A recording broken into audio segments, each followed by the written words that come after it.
Bilisan mo, Lola. Baka abutan niya tayo. Hindi. Hindi maaari. Hindi natin yung pwedeng hindi makuha. Bakit, Lola? Ano yung sinasabi mong hindi pwedeng hindi makuha? Hindi kasi natin nakuha yung milyones. Nabaliwala lang ang ginawa natin. Hayaan mo na yun, Lola. Ang mahalaga ay makalayo tayo at matakasan siya. O sige, bilisan natin. Johnny, Apo, bilis! Opo. Biyernes Santo na ang mukha mo, Lola. Ang lakas maka-bad vibes kapag ganyan. Paano hindi magiging parang Biyernes Santo ang mukha ko? Tingnan mo sa labas. Halos lahat ng kapitbahay natin ay nagsisialisa na. Tayo na lang talaga ang matibay dito. Hindi tayo aalis dito, Lola. Patagal na tayong nakatira rito at hindi nila tayo basta-basta pwedeng paalisin. Kung kinakailangan, ipaglalaban natin ang bahay na ito. Hindi natin nahayaang tuluyang mawala ang lahat ng magaganda nating alaala dito. Wala tayong magagawa, Apo. Nakikitira lang tayo sa lupa na ito. Wala tayong titulo. Kaya may karapatan silang paalisin tayo anumang oras. Kahit gaano pa kasakit, kailangan nating tanggapin ang katotohanan at maghanda sa kung ano man ang mangyari. Saan naman tayo titira, Lola? Kulang na kulang ang naipon natin para maghanap ng bagong maupahan. Kung mawawala ang bahay na ito, parang mawawala na rin ang lahat sa atin. E di gawin ulit natin ang ginagawa natin dati. Siguradong mabilis tayong magkakaroon ng pera at agad tayong makakahanap ng mauupahan. Pinamulatan ko ng mata at pinamayawangan si Lola dahil sa sinabi niya. Ano? Huwag mong sabihin na babalik na naman tayo sa dati nating ginagawa. Ay, ayoko na, Lola. Nagbabagong buhay na tayo, hindi ba? Ayoko na manloko ulit ng mga tao. Wala tayong ibang pagpipilian, Apo. Kung kailangan nating manloko ulit at kumapit sa patalim, gagawin natin kung iyon ang paraan para makapagsimulang muli. Sa ginawa nilang pagpapaalis sa atin dito, tinanggalan nila tayo ng pagkakataong magbagong buhay. Sayang, marami pa naman tayong suki rito sa ating parlor. Kapag tumira tayo sa ibang lugar, panibagong pag-a-adjust na naman ang kakaharapin natin. At saka, kahit pilitin nating magbago, hahabulin at hahabulin tayo ng pangangailangan. Akala ko rin kaya nating mag-umpisa ng malinis. Pero sa mundong hindi naman patas, ang mga tulad natin ang laging naaapi. Nako, konsensya kasi ako kapag naloloko tayo ng mga tao, Lola. Pakiramdam ko, hindi na ako akit sa langit. Gusto ko namang mabuhay ng marangal kahit mahirap, kahit gutom. Mas pipili ko na maghirap kaysa mabuhay sa kasinungalingan. Sa panahon ngayon, hindi na uso ang konsensya. Kaya, lunukin mo na lang yung konsensya mo, Apo. Ang mga tiwali at kurakot nga sa gobyerno hindi na kukonsensya. Dapat tayo rin. Hindi kita pinalaki para maging mahina, Johnny. Pero huli na ito, Lola, ha? Gagawin lang natin to para makakuha ng pera at makahanap ng bagong mauupahan. Pagkatapos ito, tama na, ha? Promise? Oo, Apo. Pangako. Ngayon lang ito. Napapailing na lang ako. Kung ako masusunod, ayoko umalis sa lugar na yon. Kung saan sinimulan na namin ni Lola ang maging patas sa buhay. Dati kasi nagagawa naming mandaya at manloko para lang magkapera. Yun ang paraan namin noon para mabuhay. Gusto naming madalian lang ang pagkita ng pera. Sa madaling salita, mga scammer kami. Nang mga oras na yon, hindi ko akalaing muli naming babalikan ang madilim na bahaging iyon ng aming buhay. Inahapunan, nagulat ako nang tawagin ako ni Lola at tuwang-tuwa siya. Johnny, Apo! Diyos ko! Eto na ang swerte natin! Oh, Lola! Bakit masayang-masaya ka yata? Nanalo ka na ba sa loto? Hindi. Mas maganda itong ipapakita ko sa'yo. Tingnan mo.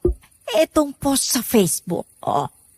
Jack, kikita tayo ng limpak-limpak na pera rito. Nang tingnan ko ang post na sinasabi ni Lola, nanlaki ang mga mata ko, Miss Ligaya. Ano to? Albularyo? Gusto mo ba tayong magpanggap ng albularyo, Lola? Pagre-rebad at pagkukulot lang ang alam ko. Wala akong alam dyan. Pakinggan mo muna ako, Apo. Milyones ang usapan dito. Tingnan mo yung post. O, isang mayamang pamilya sa probinsya ang naghahanap ng bihasang albularyo. Isipin mo, isang araw lang na acting. Milyonaryo na tayo. Hindi ganun kadali yun. Ang mga mayayaman, hindi yan basta-basta naglalabas ang pera kung wala silang pakinabang. Paano kung mabuking tayo la? Paano kung may tunay pala talagang albularyo roon at malaman nilang nagkukunwari lang tayo? Hindi tayo mabubuko. Ako ang bahala. At saka, kaya nga sila naghahanap ng albularyo dahil walang albularyo sa lugar nila. Ano pa ang silbi ng mga wig at makeup kit natin? Gagawin kitang mukhang 1,000 taon na ang tanda. Parang galing sa kailaliman ng lupa. Para magmukha ka talagang albularyo.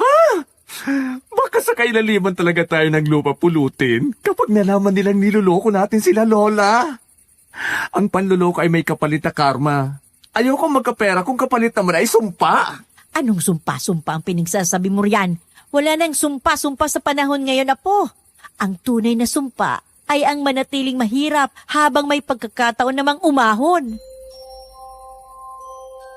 Hindi ako pinakinggan ni Lola. Sa isip niya tumatakbo na ang numero na posibleng mapa sa amin. 10 milyon ang maaari namin makuha kapag nagtagumpay kami sa balak naming pagpapanggap. Pinilit ako ni Lola na kagatin ang racket na nakita niya sa Facebook. Magtiwala ka sa akin, Apo. Hindi tayo mabubuking. Magpapanggap lang tayong marunong magbasa ng tawas. At makipag-usap sa mga espiritu.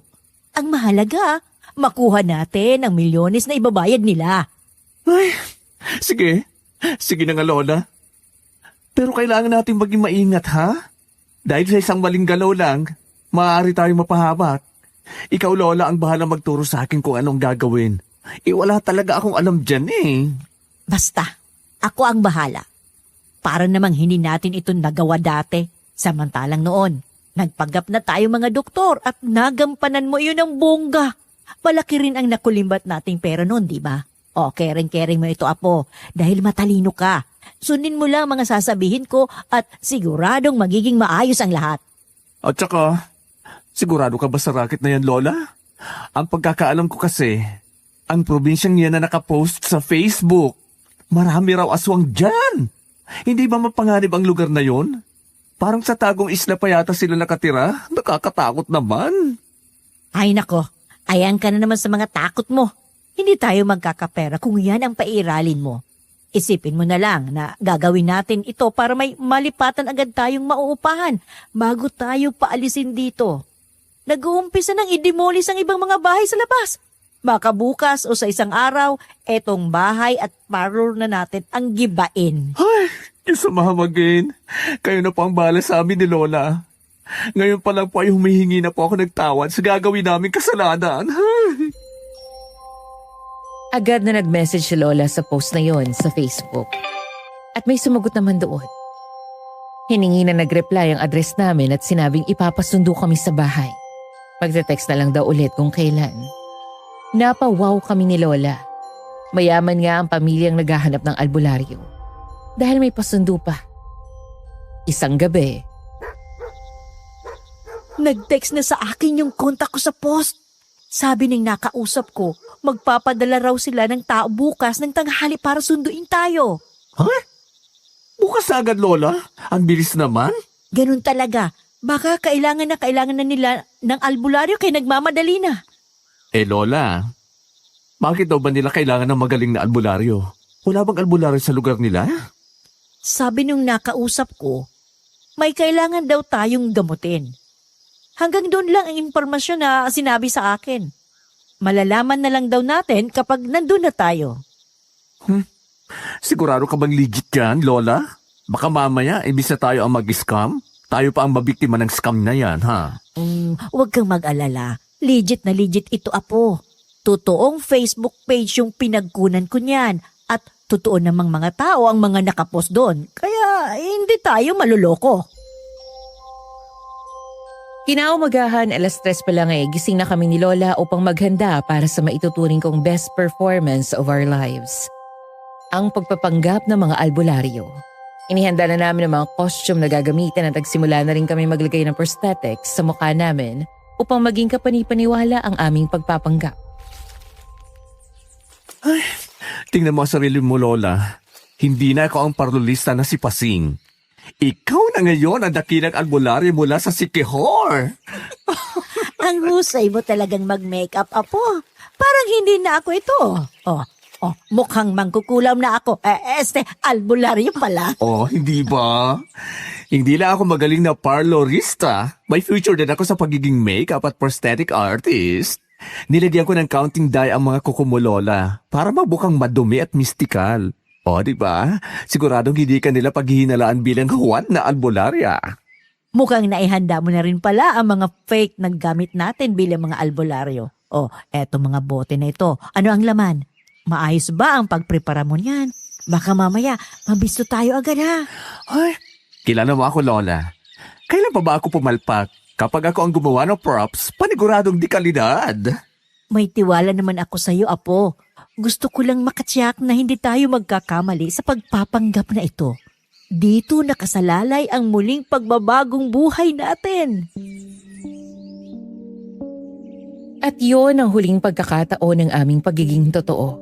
Sa oras na dumating ang tao na susundo sa amin, pansamantala naming iiwan ang aming pagkatao bilang mga parlorista at magbabagong anyo bilang mga albularyo.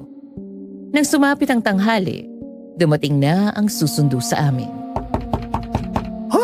Lola, nandiyan na po yata ang susundo sa atin. Siya na siguro yan. Sige, papasukin mo na, Apo. Pagbukas ko ng pinto, bumungad sa akin ang isang lalaking may edad na sa tansya ko'y nasa mahigit 40 taong gulang na. Magandang araw po. Ako po si Reyes, katiwala ng pamilya Redoblado. Kayo po ba sina Aling Pasig at Mang Johnny? Ay, kami nga yan. Ako si Johnny. At ito naman ang kapatid kong si Pasig. Pinapasundo na pala kami ni Doña Celestina. Opo. Inutusan po ako ni Doña Celestina na sunduin kayo. Nakahanda na po ba kayo? Ay, ganun ba? Nako kanina pa kami nakahanda. Kanina pa nga kami naghihintay. Nako, sakto ang pagdating mo, Mang Reyes. Kanina pa kami nakahanda sa pag-alis. Kung ganon, tara na po sa airport para maaga tayo makarating doon. Mukhang kailangan na talaga ni Doña Celestina ang serbisyo natin, no? Tama po kayo. Hindi na po makapaghintay ang aking amo na makilala kayo. Kailangan niya talaga ang tulong ninyo. Habang nasa biyahe kami, panatag ang loob namin ni Lola. Hindi na halata ni Mang Reyes ang aming prosthetics, ni ang aming tunay na pagkatao. Habang nakasakay kami sa eroplano, Lola, may naamoy ka ba? Mabaho. Parang amoy nabubulok. Oo nga, no? Parang may nabubulok nga. Saan kaya nang gagaling ang amoy na yun? May problema po ba? Parang hindi kayo mapakali sa upuan ninyo. Wala naman. Naninibago lang kami. Unang beses kasi naming sumakay ng eroplano. Oo nga. Pagpasensyahan mo na ha. Hindi kasi kami sanay sa ganito nasa ganun kaming tagpo nang makaramdam ako ng antok at di ko na malaya na nakatulog na pala ako. Nang magising ako, laking gulat ko na makita na nakasakay na pala kami ni Lola sa isang sasakyan. Mabuti at gising na kayo. Nandito na po tayo. Nasaan na tayo? Bakit wala na tayo sa eroplano?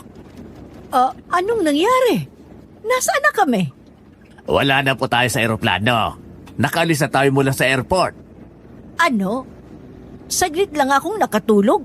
Tapos nakaalis na agad tayo sa airport. Paano nangyari yun? Ay, nakakapagtaka.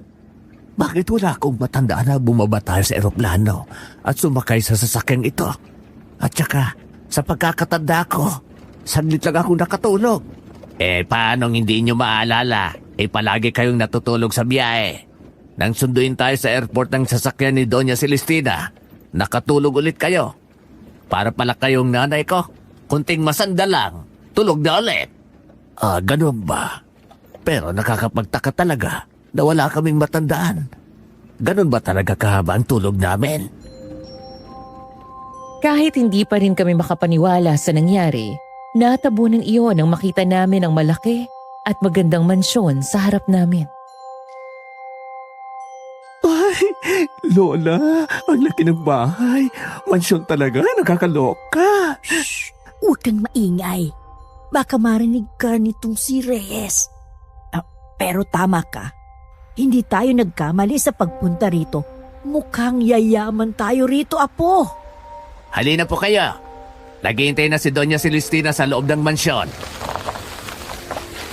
Pumasok ang sasakyan sa loob ng bakuran ng mansyon. Nang bumaba kami, mas talo kami namangha sa paligid. Halatang ubod ng yaman ng pamilyang gustong kumuha ng aming serbisyo. Sinamahan kami ni Mang Reyes hanggang sa loob ng mansyon. Pagpasok namin, bumungad agad sa amin ang isang eleganteng babae na nakasuot ng magarang kasuotan at balot ng mamahaling alahas ang kanyang katawan. Ay, Doña Celestina, nandito na po sila. Ang mga albularyong ipinapasundo ninyo. Ay, maligayang pagdating sa aking bahay. Ikinagagala ko kayong makilala. Ako si Celestina, isang negosyante. At ako ang nag-post sa Facebook na nangangailangan kami ng albularyo. Ikinagagalak din namin kayong makilala, ma'am.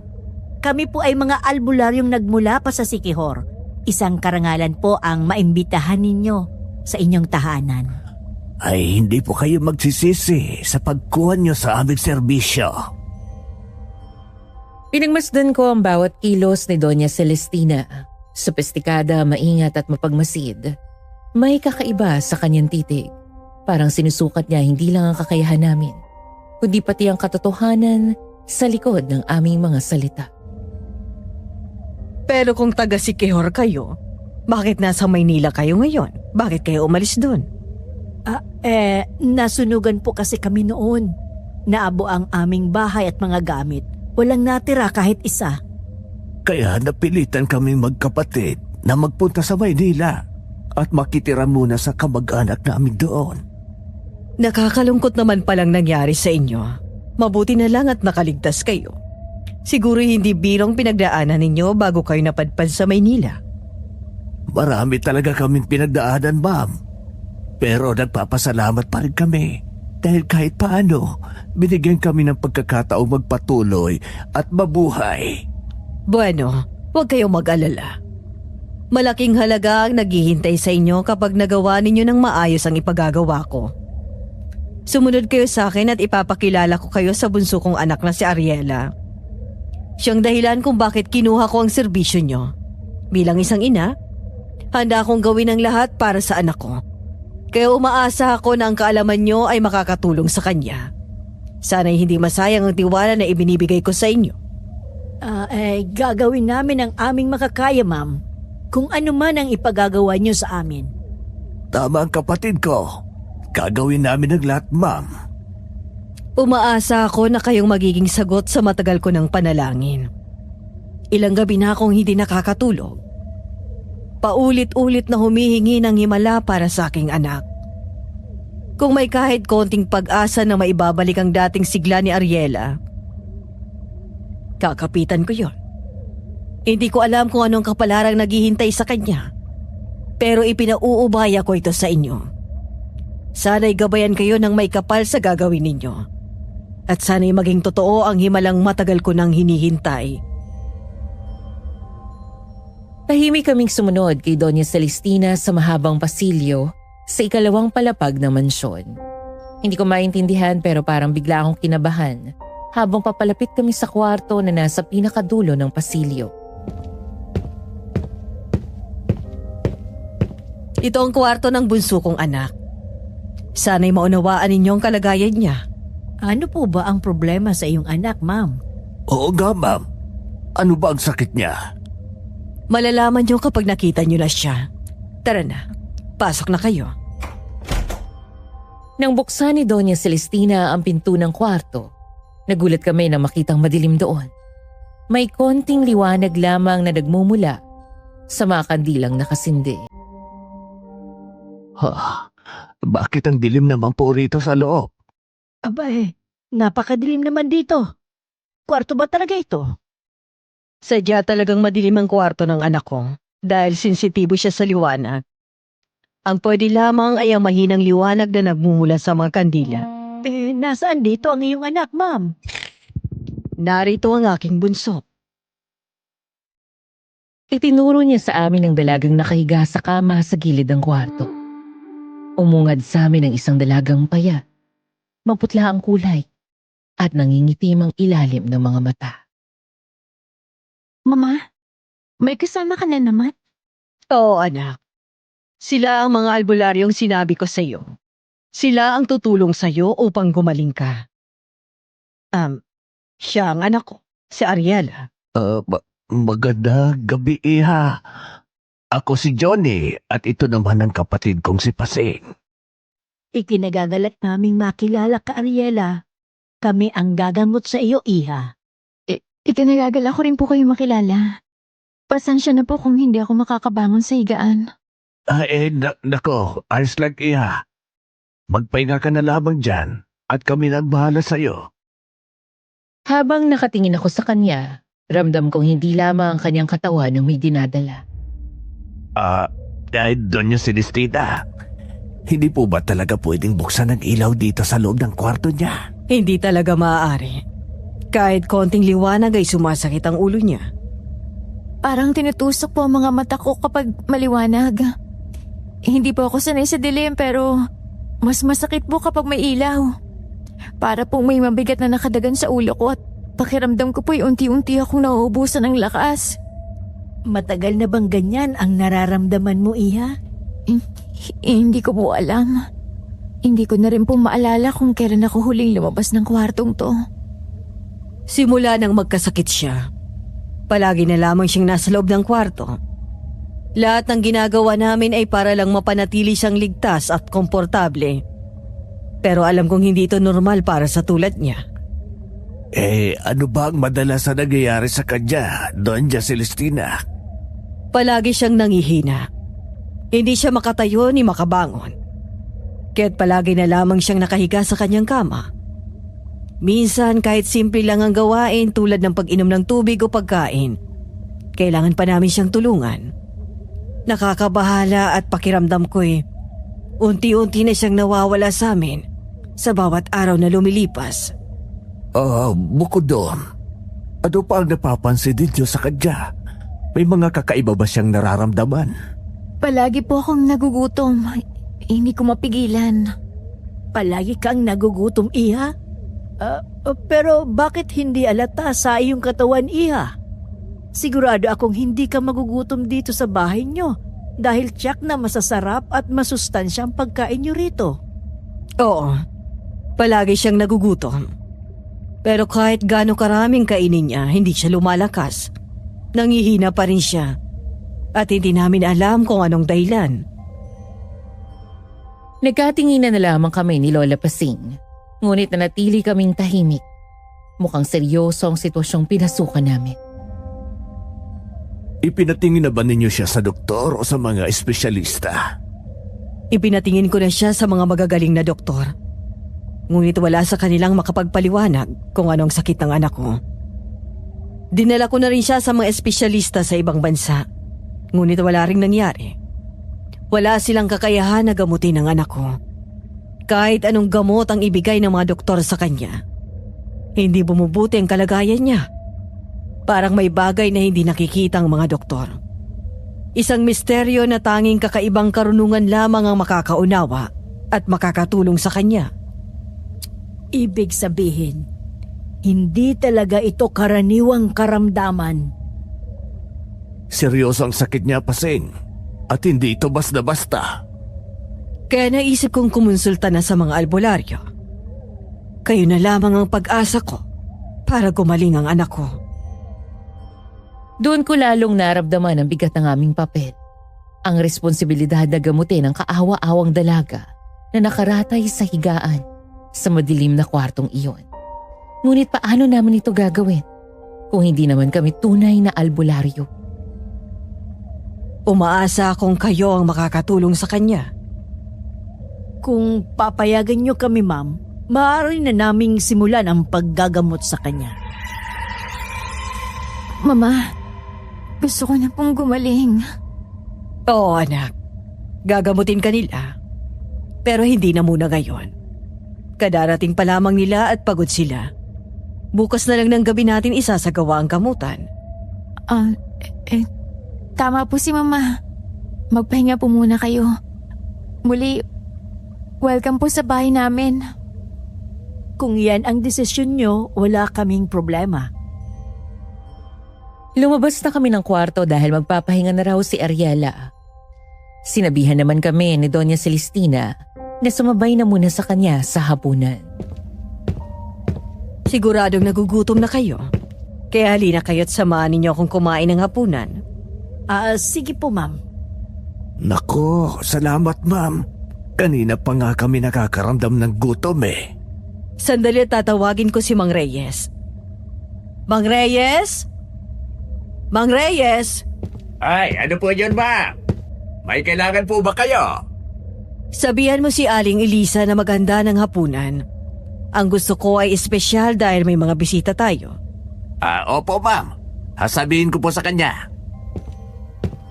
Dinala niya kami sa hapagkainan. Nanlaki ang aming mga mata ni Lola nang makita ang mahabang mesa. Pinaupo niya kami sa mga upuan na malapit sa kanya. Hindi nagtagal, may dumating na isang babae. Ay, Ma'am, nakahanda na po ang mga pagkain. Oh, nakahanda na palang hapunan natin. Nga pala, Aling Elisa, may mga bisita tayo. Sina Aling Pasing at Mang Juni. Mga albularyo na kinuha ko ang serbisyo para kay Ariela. Siya naman si Aling Elisa, ang aming kasambahay. Magandang gabi po sa inyo. Magandang gabi rin sa iyo, Elisa. Ikinagagala ka rin namin makilala, Elisa. Kukunin ko na po ang mga pagkain sa kusina, ma'am. Saglit lang po.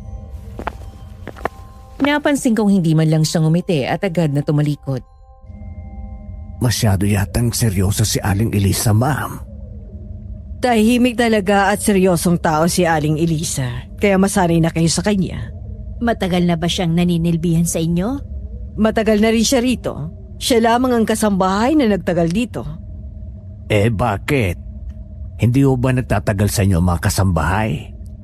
Alam nyo kasi, maselan ako pagdating sa mga kasambahay. Gusto kong maayos ang trabaho at marunong silang rumespeto sa loob ng bahay. Hindi lahat ay kayang makasanayan ng ganon. Kaya madalas, ang iba'y hindi nagtatagal. Pero si Elisa, naiintindihan niya ang mga patakaran at hangarin ko para sa bahay na ito.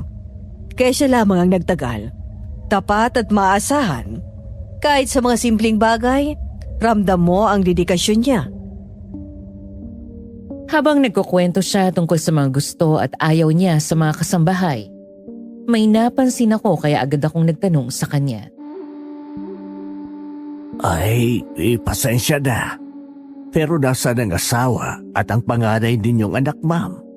5 taon nang patay ang aking asawa. Pasensya na. At hindi ko pala nasabi sa inyo. Ang panganay kong anak naman ay gabi nang umuwi dahil abala sa pag-aasikaso ng aming negosyo. Kapag dumating siya, ipapakilala ko agad siya sa inyo. Hindi nagtagal bumalik si Aling Elisa dala ang mga pagkain. At doon ko unang naramdaman na may kakaiba sa hapunang iyon.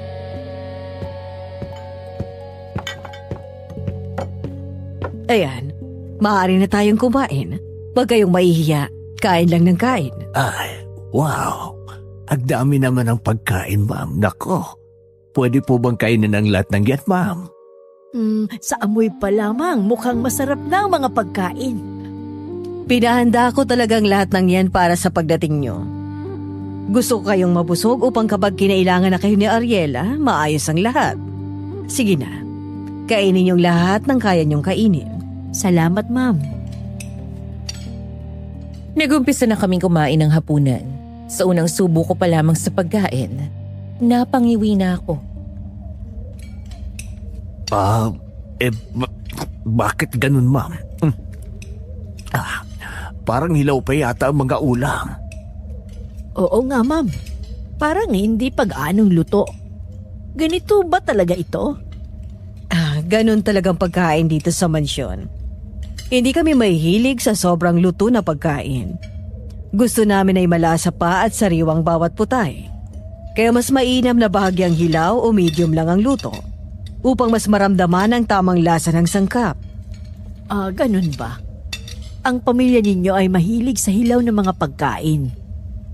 May paniniwala kasi sa aming pamilya na mas mabuti sa katawan ang hindi masyadong luto. Mas nananatili ang nutrisyon ng pagkain kapag hindi sobrang pagkakaluto nito. Kaya ito ang aming sinusunod. Ang ibig sabihin, hindi kayo gumagamit ng mga pampalasa at preservatives. Oo. Hindi kami gumagamit ng mga artificial na pampalasa o preservatives.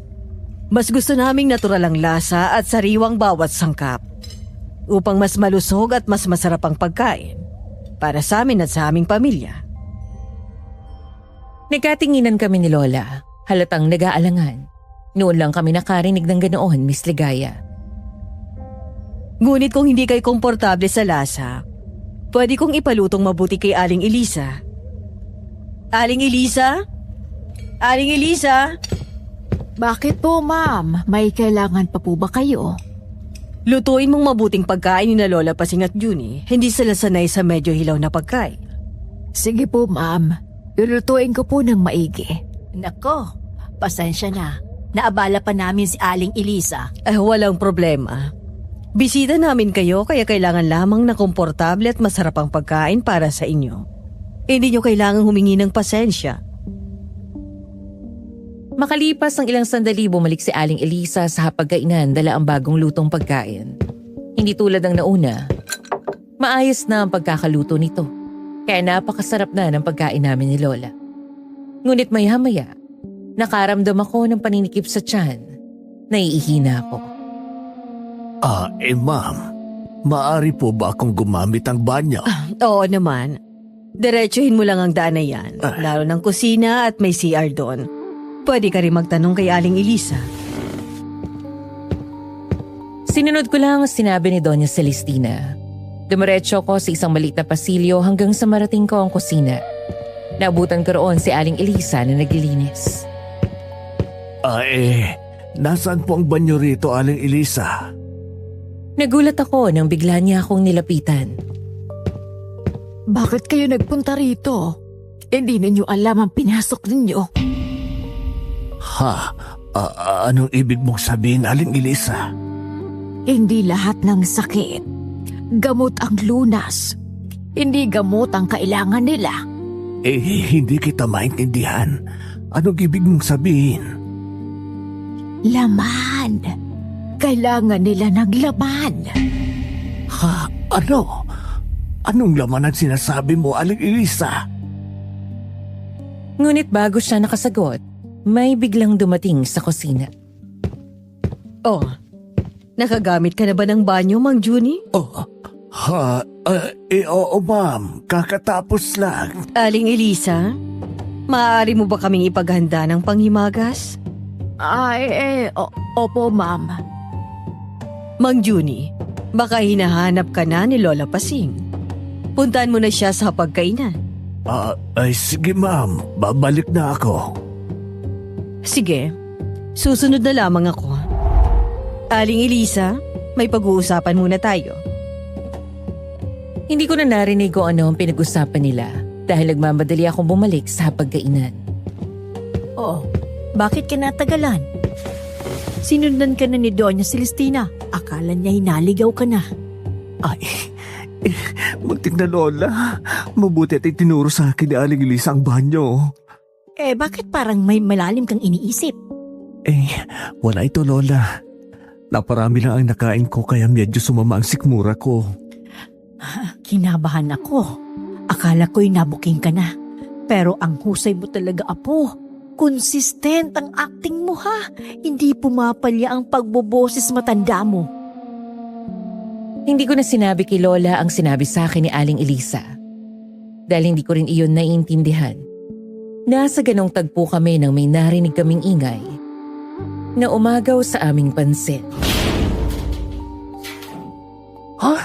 Lola, narinig mo ba yon? Oo. Parang may kumalabog sa itaas. Parang nanggaling yung ingay sa kwarto ni Ariela. Ano kaya ang nangyari? Baka may nangyari na sa anak ni Doña Celestina. Makalipas ang ilang sandali, bumalik si Doña Celestina sa hapagkainan na halatang nagmamadali. Naku ma'am, may narinig po kaming ingay sa itaas. Ano? Ingay? Ay, parang nanggaling yung ingay sa kwarto ng yung anak, ma'am. Diyos ko. Ano kayang nangyari? Maiwan ko muna kayo, ha? Pupuntahan ko lang si Ariela sa itaas. Kumain lang kayo dyan. Kung may kailangan kayo, sabihin niyo lang kay Mang Reyes. Sige ma'am, puntahan mo na muna ang iyong anak. Ano kaya ang sakit ng anak niya, Lola? Kaya nga parang napaka-misteryoso ang sakit niya. Ang payat na niya. Parang mukha na siyang kalansay. Tapos, yung kulay ng balat. Naninilaw na. At yung mga mata niya, parang hindi normal. Hindi kaya naingkanto siya o nakukulam? Kung totoo ngang naiengkanto o nakukulang si Ariela, anong gagawin natin? Anong malay natin sa paggamot ng ganon? Bigla akong kinabahan, Lola. Baka mabisto nila na hindi tayo totoong mag-albularyo. Ano ka ba? Ngayon ka pa kinabahan? Nandito na tayo. Basta sundin mo lang na pag-usapan natin. Kunwari, gagamutin natin siya. Tapos, sasabihin natin na magkakabisa lang ang panggagamot pagkalipas ng 1 linggo. Kapag binayaran na nila tayo, saka tayo aalis dito. Pagbalik natin sa Maynila, aalis na tayo sa tinitirhan natin at hahanap agad ng maupahan sa malayong lugar, yung hindi nila tayo matutuntun. Nakakaawa naman po si Ariela. Ano kaya kung maghanap na tayo ng totoong albularyo at papuntay natin dito kapag nakalayo na tayo? Para kahit paano, ay nakabawi naman tayo sa panloloko natin sa kanila. Kahit kailan, napakamaawain mo. Kung tutuusin, marami naman silang pera. Kaya kayang-kaya nilang maghanap pa ng mga albularyo. Malas lang nila at tayo ang nakuha nila. Pero kung gusto mo talagang tulungan sila para malinis ang konsensya mo, di sige. Pahanap tayo ng totoong albularyo na talagang makatutulong sa kanila kapag nakalayo na tayo rito. Nako, wag na muna natin pag-usapan yan. Ituloy na natin ang pagkain. Daming masasarap na ulam mo. Sulitin na natin hanggang nandito tayo. Natapos na kami kumain pero hindi pa rin bumabalik mula sa itaas si Doña Celestina. Nang biglaan nilang sumulpot si Mang Reyes mula sa kung saan. Ay, pasensya na po. Pero hindi na kayo maharap ni Doña Celestina. Ay, bakit Mang Reyes? May problema ba sa anak niya? Wala naman po.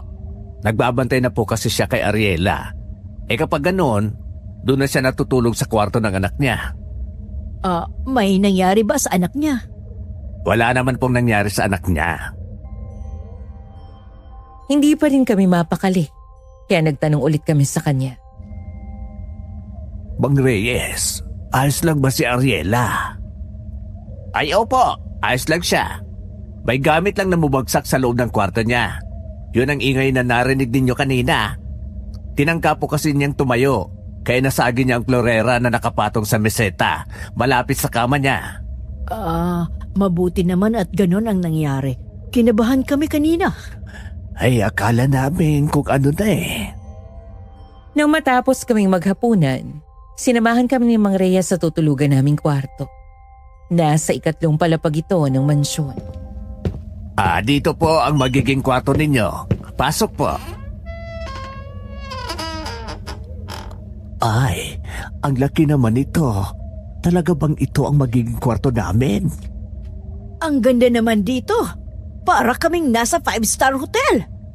Pinahanda po talaga ito din para sa inyo. Ito ang guest room ng mansyon.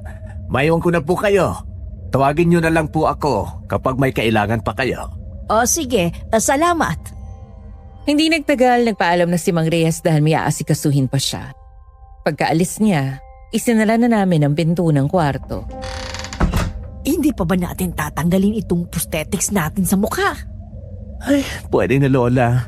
Hindi naman siguro sila papasok dito. Maglalagay na lang tayo ng makeup sa mukha. Patatandaan natin ang mga sarili natin. Tama. Magaling ka rin palang mag-makeup, Apo. Siguradong madali lang sa'yo yan. Hindi rin na mahahalata. Naging komportable naman kami ni Lola sa kwarto. Ngunit 11:11 na ng gabi ay gising pa rin ang aking diwa. Hindi ako dalawin ng antok. Lola, tulog ka na ba? Ay, naku, tulog na siya. Ako na lang pala ang gising. Nang may bigla akong narinig na parang may nagbubukas ng pinto ng kwarto namin. Nang tingnan ko ito, Miss Ligaya, tila may pumipihit ng doorknob sa labas. Ha? May nabubukas ang pinto. Maya-maya tumigil ang tunog. Ngunit hindi doon natapos ang aking kaba. Ay, may naglalakas sa labas? Ang bigat naman ng mga yabag. Si Mang Reyes kaya yun o sa Aling Elisa? Parang paikot-ikot lang ang mga yabag. Sa sobrang kaba ko, nagmamadali akong bumalik sa kama at nagtalokbong ng kumot. Habang nakatalokbong, naririnig ko pa rin ang mabibigat na yabag sa labas ng kwarto. Na tila ayaw umalis dun. Hindi ko maipaliwanag ngunit may kakaibang lamig na bumalot sa aking katawan. Pinilit ko na lang na matulog sa mga sandaling iyon. Hanggang sa hindi ko na namalayang nakatulog na ako. Nagising na lang ako nang maliwanag na sa labas ng bintana. Pupungas-pungas pa akong bumangon sa higaan. Lola, gising ka na rin ba? Oo, Apo. Kakagising ko lang din. Nakatulog ka ba ng maayos? Ay, nakatulog naman po ako, Lola. Pero natagalan ako bago nakatulog. Meron po kasi akong narinig kagabi. Ha? Anong narinig mo? Magsasalita na sana ako ngunit biglang may kumatok sa pinto. Si Mang Reyes. Magandang umaga po, Aling Pasing, Mang Johnny. Gising na po ba kayo? Nako, Lola. Si Mang Reyes nasa labas. Oh, huwag mong bubuksan ang pinto. Hindi pa tayo nakakapag-makeup. Mabubuking niya tayo. Sabihin mo, naliligo ako sa banyo dito sa kwarto. Sabihin mo na lang kung ano ang kailangan niya. Ay, oo, gising na kami. Pasensya na at hindi ko mabubuksan ang pinto dahil naliligo ang kapatid ko. Eh bakit? May kailangan ka ba? Ay, ganun ba? Naparito ako o pagsabihan kayo na nakahanda ng almusal sa ibaba. Kanina pa po kayo hinihintay ni Doña Celestina. Ipakikilala rin po niya kayo sa panganay niyang anak. Dahil sa sinabi ni Mang Reyes, mas naging interesado ako sa anak ni Doña Celestina. Ay, sige. Pakisabi na susunod na kami. Sige po. Inantay ko munang makalayo si Mang Reyes bago kami muling mag-usap ni Lola. Ay, wala na siya, Lola. Tara na at mag-makeup na tayo. Mabilisan lang to dahil naghihintay na raw sa ibaba si Doña Celestina. Ano? Mabilisan? Ay, kaya mo ba yun? Ay, kayang-kaya ko yan, Lola. Ako pa ba? Kaya ko ang mabilisang makeup transformation. Tara na, para makababa na tayo. Habang minimakeupan ko si Lola, biglang bumalik sa isip ko ang nangyari kagabi. Lola, may ikukwento ako sa'yo. Ano yun, Apo? Yan ba yung sasabihin mo sana sa akin kanina kaso biglang kumatok sa pinto si Mang Reyes? May narinig kasi ako nagbubukas ang pinto ng kwarto natin kagabi. Mabuti na lang at inilak ko. May nagbubukas ng pinto? Baka naman kasambahay lang yon. Nag-check ng kwartong lilinisin. Baka mamaya si Elisa lang yon. Bakit hindi man lang kumatok kung kasambahay nga yun? Ha? At isa pa, ang laki ng mansyon na to. Ngunit bakit parang wala namang ibang kasambahay dito kundi si Aling Elisa lang at saka si Mang Reyes? May narinig din akong mabibigat na hakbang sa labas ng kwarto natin. Baka naman nananaginip ka lang, Apo. Hindi yung panaginip, Lola. Gising na gising pa ako ng mga oras na yun. Ang mabuti pa, kalimutan mo na mga negatibo at ituloy mo na ang pag-make-up sa akin. Ang mas dapat nating problemahin ay kung paano natin maitatawid ang ating pagpapanggap. Ay, tama ka, Lola. Sige na nga. Isang maling galaw lang, tapos tayo. Alam ko po yun, Lola. Kaya nga ginagalingan ko. Kaya huwag kang pangunahan ng takot. Kalimutan mo yung narinig mo kagabi at mag-focus ka sa acting natin. Napangiti ako ng pilit at tumango na lang sa sinabi niya. Habang ako naman ang nagme-makeup, may pumasok sa aking isip. Ano mo, Lola? Curious din ako sa panganay na anak ni Doña Celestina. Bakit naman? Ay, ano kaya ang itsura niya? Iniisip mo kung gwapo no? Oo, Lola. Siyempre, sana guwapo. Bakla ka talaga ng taon. Huwag kang maingay, Lola. Baka marinig ka nila. O pasensya na, ikaw kasi. Natawa tuloy ako.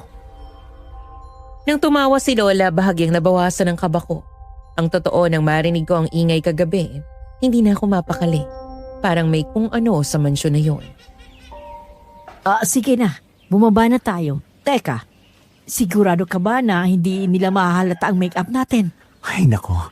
Siguradong sigurado, Lola. Kahit kailan, hindi pa pumalya ang makeup ko. Ay, bilisan na natin, Lola. At baka mainit na sila sa kahihintay. Pagdating namin sa pagkainan, naroon na si Doña Celestina kasama ang isang lalaki. Tama ang iniisip ko kanina. Guwapo nga ang lalaking katabi niya sa upuan. Magandang umaga sa inyo. Naging maayos bang tulog niyo kagabi? Oo, ma'am. Maayos naman ang tulog namin ng kapatid ko kagabi. Pasensya na kung medyo natagalan kami. Medyo sumakit kasi ang binti ko. Pinilikat yata ako kaya hindi agad kami nakababa rito. Naging komportable ang pagtulog namin, ma'am. Salamat sa lahat. Mabuti kung ganon. Siya nga pala. May iba kikilala ako sa inyo. Itong panganay kong anak na si Enzo. Siya ang kuya ni Ariela. Tumayo ang lalaking kasama ni Doña Celestina. Matangkad, maayos ang pananamit. At may misteryosong ngiting mahirap basahin. Magandang umaga po sa inyo. Ako si Inso. Ikinagagalaw ko kayo makilala. Magandang umaga rin sa'yo, iho. Ikinagagalat namin makilala ka. Kamukhang kumukha mo ang iyong ina. Kaya hindi maipagkakaila na pareho kayong maganda at gwapo. Hindi ko itatanggihan dahil nagmana talaga ako kay mama. Ang pinakamagandang babae sa buhay ko. Pasensya na, hindi tayo nagkita kagabi. Busy kasi ako sa negosyo kaya palaging gabi na ako nakakauwi rito. Mukhang mabait din si Enzo, Miss Ligaya. Hindi siya mukhang suplado at palagi siyang nakangiti. Halina kayo. Sabayan ninyo kami sa almusal. Maraming salamat, ma'am. Kumain kayo ng marami. Kailangan may lakas kayo para sa gagawin ninyong pagpapagaling sa bunso kong anak na si Ariela. Ay, huwag kang mag-alala, ma'am. Gagawin talaga namin ang lahat para gumaling si Ariela. Nasa ganoong tagpo kami nang makita kong titig na titig sa amin ni Lola si Enzo. Pakiramdam ko, tumatagos ang mga titig niya sa amin. Parang sinusukat niya ang aming pagkatao. Balita ko, mga albularyo kayo galing Secure. Kaya siguradong mahuhusay kayo. Matagal na namin ginagawa ang panggagamot. Kaya natitiyak ko na matutulungan namin ang inyong pamilya. Umaasa kaming matutulungan ninyo ang kapatid ko. Gawin ninyo ang makakaya ninyo. Gumaling lang siya. Kami ang bahala sa iyo, kapatid. Biglang naging seryoso ang mukha ni Enzo. Kapag napagaling niyo si Ariela, may malaking pabuya kayong matatanggap. Hindi kami tumitingin sa pera, iho. Mas mahalaga sa amin na makatulong sa aming kapwa. Gayunpaman, gusto kong malaman ninyo na hindi kayo magsisisi sa pagtulong sa amin. Bago pa ako makasagot, may lumabas mula sa kusina.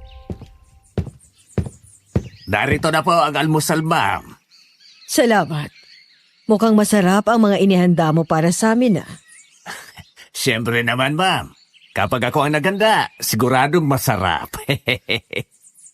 Nagluluto ka pala, Mang Reyes. At teka, nasaan si Aling Elisa? Di ba siya ang naghahanda ng pagkain? Wala na siya. Umalis na. Wala na po siya. Bakit po? Nagpaalam siya sa akin kagabi. Uuwi raw siya sa Marinduque dahil may sakit daw ang tatay niya. Ayun, pinayagan ko na. Naaawa ko eh. Masyado siyang namomroblema. Biglaan naman ang pag-alis niya. Kahapon lang, ipinaganda pa niya tayo ng masarap na pagkain. May personal siyang dahilan kung bakit siya umalis. At naiintindihan namin yun. Sayang nga lang, dahil matagal na siyang nagsisilbi sa amin. Parang pamilya na namin siya. Oo, pero kailangan niyang umalis. Mahirapan para sa atin na hindi na natin siya makakasama. Kailangan din nating igalang ang kanyang desisyon. Pansamantala, si Mang Reyes munang magluluto para sa atin. Mahusay din siyang magluto tulad ni Aling Elisa. Bigla kong naalala ang sinabi sa akin ni Aling Elisa kung bakit daw kami naroon. Na hindi gamot ang kailangan ng pamilya Redoblado kundi laman. Hanggang ngayon hindi ko pa rin maunawaan ang ibig niyang sabihin. Maya-maya naisip kong itanong kay Doña Celestina ang tungkol kay Ariela. Ay, ma'am. Ngayon na po ba namin gagamutin si Ariela? Mamaya, kapag handa na kayo. Gusto ko kasi na handang-handa na kayo bago ninyo gamutin ang bunso ko. Handa na po kami. Kaya kahit anong oras ay pwede na kaming magsimula. Ang mabuti pa ay kumain na muna kayo. Mamaya na natin pag-usapan yan. Magpaghihintay ang tungkol dyan. Tama si Enzo. Kailangan ay makapagpahinga muna kayo at makakain ng maayos. Ayoko magsimula kayo ng pagod o gutom. Mas mabuti nang handa ang katawan at isipan ninyo bago ninyo harapin ang pagpapagaling kay Ariela. Kumain kayo ng marami. Kailangan ninyo ng lakas para sa panggagamot mamaya. Espesyal ang karne na ginamit sa putahe na niluto ni Mang Reyes. Galing pa yan sa aming farm. Kumuha ko ng isang pirasong karne. Ngunit bago ko pa ito maisubo, napansin kong kakaiba ang itsura nito. Parang ngayon lang ako nakita ng ganong klaseng karne. Anong klaseng karne po ito? Bakit? May problema pa sa karne? Wala naman. Pero ngayon lang kasi ako nakakita ng ganitong karne. Karne ba ito ng anong hayop? Karne ng baboy yan, Mang Juni. Bakit mo naman nasabi na kakaiba? Oo nga. Bakit mo nasabi na kakaiba? Ang sarap nga nitong karne. Ang lambot-lambot. Eto na yata ang pinakamasarap na karne na natikman ko. Nang tikman ko ang karne, nanlaki ang mga mata ko dahil masarap nga ito. Kaya hindi na ako nag-atubiling kainin yun. Napasarap ang kain ko ng putahe na nasa harapan ko. Ngunit maya-maya isang matigas na bagay ang sumayad sa bibig ko. Nang iluwa ko yun, halos masok ako. Dahil ang nakain ko ay isang piraso ng mahabang kuko. Diyos ko! Bakit may kuko sa pagkain ko? Napatingin sa akin si Doña Celestina, Miss Ligaya. Nakita kong kumunot ang kanyang noo at nagsalubong ang kanyang mga kilay. May problema ba sa ulam, Mang Juni? May konsa. May ano po? Sabihin niyo po. Ano ang problema? May kuko ng tao ang ulam. May kuko ng tao.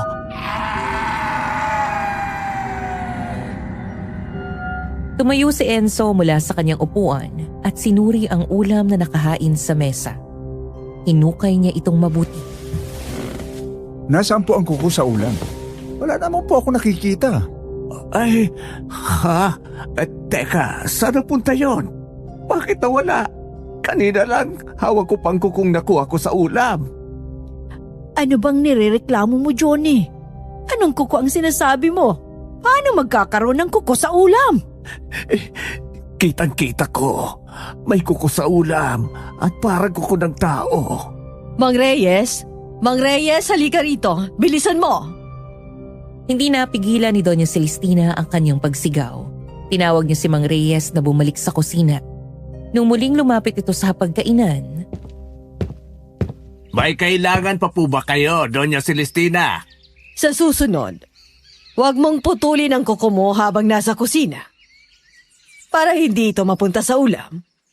Nakakahiya tuloy sa ating mga bisita. Humingi ka ng tawad sa kanila. Nako. Pasensya na po. Hindi ko po sinasadya. Papalitan ko na lang po ang inyong ulam. Kahit pinalitan na ni Mang Reyes ang mga ulam, hindi na rin bumalik ang gana ko sa pagkain dahil sa nakita kong may kuko na nakahalo sa ulam. Lalo pang ikinawindang ko nang mapansin kong tila may nail polish pa ang kuko na iyon. Masama bang pakiramdam mo, Mang Juni? Kasi kung ano-ano ang nakikita mo kanina sa hapagkainan. Ay, hindi naman masama ang pakiramdam ko, ma'am. Nakita ko talaga ang kuko. Pero hindi ko alam kung bakit bigla na lang itong nawala. Kung meron, nasaan? Wala namang nakita si Enzo sa ulam. Sa tingin ko, kailangan mo munang magpahinga. Huwag muna nating ituloy ang panggagamot kay Ariela.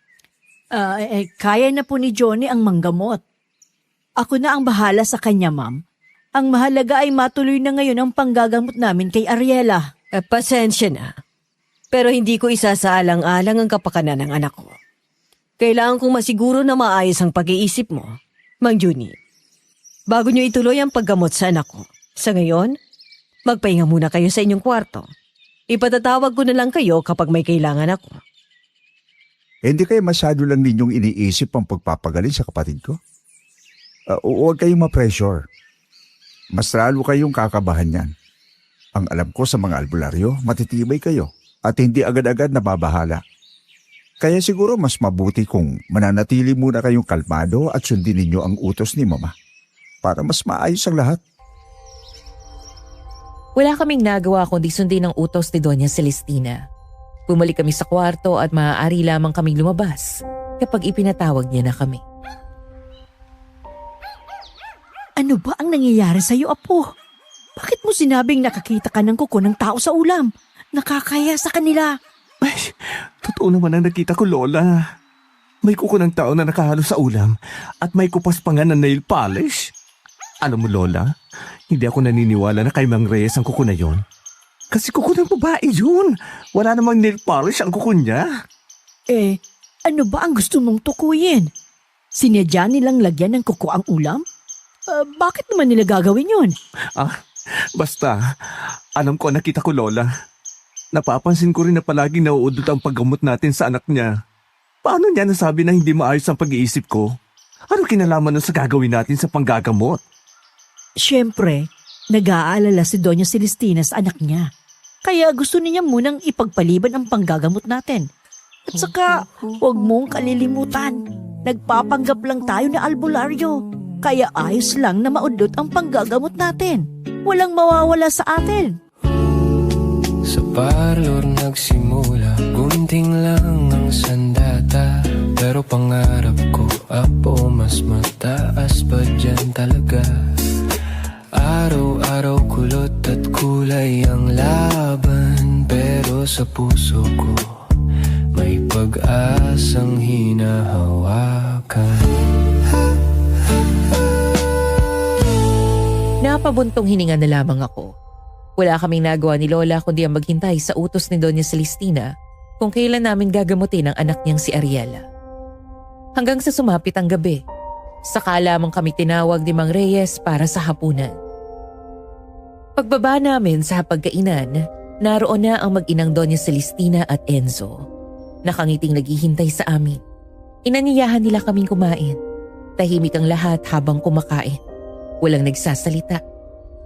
At hindi rin nila binanggit kung kailan namin sisimulan ang paggamot kay Ariela. Wala na rin akong napansing kuko sa mga pagkaing inihain ni Mang Reyes. Nagtanong kami kung ano na ang kalagayan ni Ariela. Ang tugon lamang nila ay nangihina pa rin ito at hindi pa makabangon mula sa higaan. Pagkatapos naming kumain, sinabihan kami ni Doña Celestina na bumalik na sa aming kwarto upang magpahinga. Ngunit habang nasa loob kami ng kwarto, may bigla akong naisip. Ay, nainip na ako rito. Lalabas ako kapag tulog na silang lahat. Parang gusto kong maglakad-lakad sa bakuran ng mansyon. Ang ganda pa naman ng bilog na buwan ngayon. Pagsilip ko sa bintana, nakita ko ang buwan. Bilog na bilog at maliwanag. Kaya lalo akong ginanahang lumabas, Miss Ligaya. Bandang 10:00 ng gabi, Habang mahimbing na natutulog si Lola, maingat akong lumabas ng kwarto. Dahan-dahan akong naglakad sa pasilyo hanggang sa marating ko ang pintuan sa sala. Akala ko'y nakalak yun, ngunit laking gulat ko nang makita kong bukas pala. Marahan kong binuksan ang pinto at lumabas sa bakuran ng mansyon. Agad kong naramdaman ang malamig na hangin na bumabalot sa paligid. Iahakbang ko pa lamang ang aking mga paa nang biglang may humawak sa aking braso. Ay! Huwag kang maingay. Baka marinig nila tayo. Nang lingunin ko, bumungad sa akin ang isang matandang lalaking balbas sarado. Sa sobrang gulat ko, nakalimutan kong nagpapanggap pala akong matanda. Ay, sino po kayo? Parang awin nyo na. Huwag niyo ako isusumbong kay Doña Celestina. Shh! Huwag kang maging maingay. Halika, sumama ka sa akin. Saan tayo pupunta? Saan niyo po ako dadalhin? Huwag tayo rito. Doon tayo sa tinutuluyan ko. Bilisan mo ang lakad. Baka may makakita sa atin. Halos kalad ka rin niya ako sa paghila. Matanda man siya, malakas pa rin ang katawan niya. Kaya kahit mas matangkad ako, nagawa pa rin niya ako maisama sa sinasabi niyang tinutuluyan niya. Hindi nagtagal, pumasok kami sa isang maliit na kwarto na parang bodega. Agad niyang isinara at ikinandado ang pinto. Sa kanya ako hinarap. Bakit niyo po ako dito dinala? Sino po ba talaga kayo? Isa ka ba doon sa mga albularyo na dumating doong nakaraang araw? Ako nga po.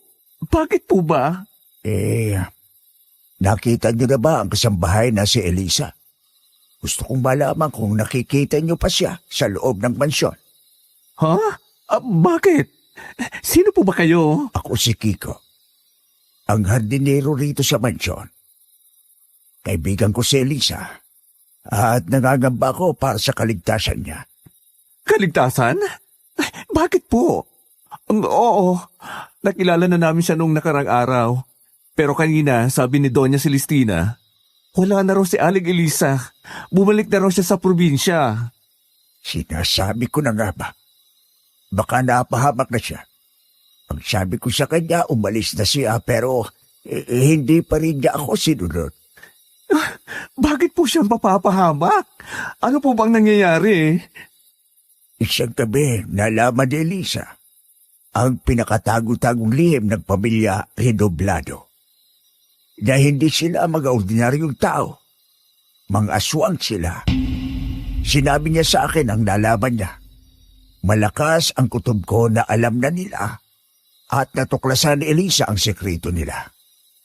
Kaya malamang ay pinatahimik na siya ng mga halimaw na yon. Saglit akong hindi nakagalaw at nakapagsalita sa sinabi ng matanda. Ang pamilya Redoblado, mga aswang?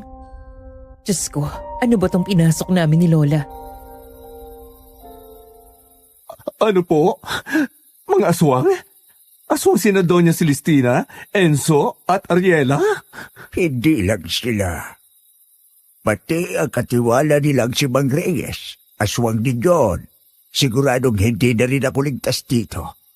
Dahil alam ko na rin ang lihim nila. Kayo nang kasama mo. Hanggat maaga pa, umalis na kayo rito. Iligtas ninyo ang mga sarili ninyo. Dahil hindi nila kayo pinapunta rito para gamutin si Ariela. Pinapunta nila kayo rito para gawing pagkain niya. Kapag sumapit na ang hating gabi ng kanyang karawan, kung saan magiging ganap na siyang aswang. Huh? Ano po? Kaya pala may nakita akong kuko ng tao sa pagkain. At saka, mahilig sila sa karne na hindi masyadong luto. Diyos ko, niloko nila kami. Bakit nag-post pa sila sa Facebook na kailangan nila ng mga albularyo? Hindi ko maintindihan. Kung kailangan lang nila ng mabibiktima, bakit hindi na lang sila direktang mambiktima rito sa lugar na to? At kailangan pa nilang manloko sa Facebook? Yun ay dahil naniniwala ang kanilang lahi na kailangan nila ng sariwang dugo at laman ng albularyo upang mas maging malakas ang kanilang kalahi na magiging ganap pa lang na aswang tulad ni Ariela. Sa kanilang paniniwala, ang dugo at laman ng albularyo ay may espesyal na katanggian na may kakayahang palakasin ang kanilang kapangyarihan. Kapag hindi sila nakainom ng dugo at nakakain ng laman loob ng albularyo, hindi magiging ganap ang kanilang pagbabago. Kaya naganap sila ng albularyong mabubula nila para gawing biktima. Kaya wag na kayong magtagal dito. Humanap kayo ng paraan para makatakas. Isang araw na lang at kaarawan na ni Ariela. Kapag dumating ang araw na yon, hindi na kayo makakalis. Pagkatapos isiniwalat sa akin ni Mang Kiko ang nakakakilabot na katotohanan tungkol sa pamilyang pinuntahan namin. Binigyan niya ako ng isang supot ng asin bilang pangontra. Ngunit paliwanag niya, hindi ito sapat dahil napakalakas ng kapangyarihan ng pamilya Redoblado. Ang kailangan ko raw pagplanuhan ay ang pagtakas namin ni Lola habang may panahon pa. Pabalik na ako sa kwarto namin ni Lola nang makarinig ako ng tila pagaspas ng mga pakpak ng malalaking ibon malapit sa bintana sa ikalawang palapag ng mansyon. Dahil sa matinding kuryosidad, dahan-dahan akong lumapit sa bahaging iyon ng mansyon. Nang sumilip ako, nalaki ang aking mga mata sa aking nakita. Diyos ko! Tama si Mang Kiko. Aswang nga ang pamilya nila. Kitang-kita ko ang pagpasok ng malalaking ibong kulay itim sa bintana. Maya-maya nagbago ang kanilang anyo at naging mga tao. Sina Doña Celestina, Enzo at Mang Reyes. Siguradong galing sila sa pambibiktima. Sariwang-sariwang batang kinain natin ngayong gabi. Hanggang ngayon, dama ko pa rin sa aking bibig ang lambot at sarap ng kanyang mga lamang loob. Walang kasing sarap ang laman loob ng tao, Mama. Lalo na ang mga bata. Bukas ng gabi, bata na naman kakainin natin. Malapit na rin maging katulad natin si Senyorita Ariela. Walang kaalam-alam yung dalawang albularyo na nalalapit na ang kanilang kamatayan. Kaya wala sa inyong maaaring gumalaw sa kanila. Nakalaan ang 2 pulpul na albularyong yon para sa bunso kong anak. Siya ang tatapos sa mga utu-utong yon sa takdang oras. Kapag ganap na ang kanyang pagkaswang, siguradong wala na silang matatakbuhan. Sa tingin mo ba, Mama, hindi pa sila nakakahalata sa tunay natin pagkatao? Hindi pa, anak. Paniwalang-paniwala nga sila sa mga kwento natin. Madali lang paikutin ang ulo ng dalawang yon. Hanggat hawak natin ang kanilang tiwala, hawak din natin ang kanilang buhay. Pero hindi ba nakakita si Mang Junie ng kuko ng tao sa putahing niluto ni Reyes? Mabuti na lang at ginamitan ko siya ng tagabulag. Kaya wala siyang ibang nakita sa pagkain. Baka iniisip na niya na mga aswang tayo. Sa tingin ko wala pa silang alam. At saka hindi na muling nagtanong si Mang Junie. Naniwala na siya na kuko ni Reyes ang nahalo sa ulam. Mga walang hiya kayo. Ginawa ninyo kaming utoto at madaling mapaikot. Pinagkatiwalaan namin kayo. At ito pa ang igaganti nyo sa amin, mga demonyo. Ano ba talaga ang plano mo sa kanila, Ma'am Celestina? Siyempre. Ibabakain natin sila kay Ariela sa araw ng kanyang kaarawan. Alam niyo naman na mahalagang dugo at laman ng albularyo sa ating lahi. Lalo na kapag bago ka pa lamang magiging aswang. Malapit na rin ang tamang edad para kay Ariela. Isang araw na lang, magiging ganap na rin siyang aswang. Hindi nyo magagawa ang gusto ninyo. Hindi ako papayag na gawin ninyo kaming pagkain. Maingat akong pumasok sa kwarto at pinili ko nang wag nang makinig pa sa pinag-uusapan ng mga aswang. Pagpasok ko, himbing na himbing pa rin si Lola sa kanyang pagtulog. Walang kaalam-alam sa panganib na naghihintay sa amin. Hindi na ako nakatulog ng gabing iyon. Buong magdamag akong nag-isip ng paraan kung paano kami makakatakas ni Lola sa impyernong pinasukan namin. Hanggang sa nakabuo ko ng isang plano. Pinasadyos ko na lamang na magtagumpay ako. Ngunit kailangan ko munang ipagtapat kay Lola ang lahat ng nalaman ko. Gusto ko na may kasama akong lumaban. Kinabukasan nang magising siya. Oh, maaga kaya tang nagising apo. Lola, may kailangan tayong pag-usapan. Oh, bakit? May problema na naman ba, Apo? Parang seryoso ka na naman dyan. Lola, makinig ka. Seryoso talaga to. Hindi ito biro. Sabihin mo na sa akin. Humugot muna ako ng lakas ng loob bago ako nagpatuloy sa pagsasalita. Lola, nagkamali tayo sa pagpunta rito. Hindi tayo dapat nagpunta rito. Ano ba talaga ang gusto mong sabihin? Diretsahin mo na ako. Hindi mga tao ang nakatira rito, Lola, kundi mga aswang. Sina Doña Celestina, Enzo at Mang Reyes, mga aswang sila. Ano? Teka, ano bang sinasabi mo, Apo? Nanlaki ang mga mata ni Lola sa sinabi ko. Ilang sandali siyang nanatiling hindi nakagalaw. Tila hindi makapaniwala sa aking narinig. Hindi po ako nagbibiro, Lola. Totoo po ang sinabi ko. Mga aswang nakatira sa mansyon na to. Nagkamali po tayo ng pagpunta rito. Totoo ba talaga yan? Paanong nangyari yon? Paano mo nalaman? Kagabi, Lola, lumabas ako ng mansyon para maglakad-lakad. Hindi ko inaasahan na makikilala ko si Mang Kiko, ang hardinero rito. At siya po ang nagsabi sa akin ng buong katotohanan. Ikinuwento ko kay Lola ang lahat ng nalaman ko mula kay Mang Kiko. At halos mangyak-ngyak siya sa tindi ng takot at kaba. Diyos ko, ano ba itong napasukan natin, Apo? Tawad, kung hindi dahil sa akin, hindi tayo mapupunta sa ganitong sitwasyon. Ano na ang gagawin natin? Noong una, ang bala ko ay makatakas lang tayo rito. Pero nagbago ang isip ko, Lola. Anong ibig mong sabihin, Apo? Nandito na rin lang tayo. Itotodo na natin ang pagiging best actress natin, Lola. Hindi tayo aalis hanggang sumapit ang kaarawan ni Ariela. Nasisiraan ka na ba ng bait? Anong ibig mong sabihin? Na hindi tayo aalis dito? Niloko at pinaikot nila tayo. Pues, pagbabayarin natin sila, Lola. Maghihiganti tayo at kukunin ang milyones na ipinangako nila sa atin. Ano? Delikado yung binabalak mo, Apo. Anong laban natin sa kanila? Pagpapatiwakal ang gusto mong mangyari. Pinag-isipan ko na po itong mabuti, Lola. Natatakot at kinakabahan din po ako. At hindi rin ako sigurado kung magtatagumpay ako. Pero mula nang marinig kong nag-uusap ang mga halimaw na yon, tungkol sa walang awang pagpatay sa mga inosenteng tao, lalo na sa mga bata, gusto ko silang pagbayarin sa ginagawa nila. Ito ang plano ko, Lola. Makinig kang mabuti. Ikinuwento ko kay Lola ang gagawin ko sa mismong araw ng kaarawan ni Ariela. Nakita ko sa kanyang mga mata ang pag-aalala. Ngunit muna ang aking desisyon. Titiyakin ko makakaalis kami ni Lola sa impyernong lugar na iyon. Nang araw na iyon, kinausap kami ni Doña Celestina at sinabi niyang mamayang gabi na namin gagamutin ang kanyang bunsong anak. Kaya maghanda na raw kami. Kinakabahan ako, Apo. Nag-aalala ako para sa kaligtasan natin. Kaya natin ito, Lola.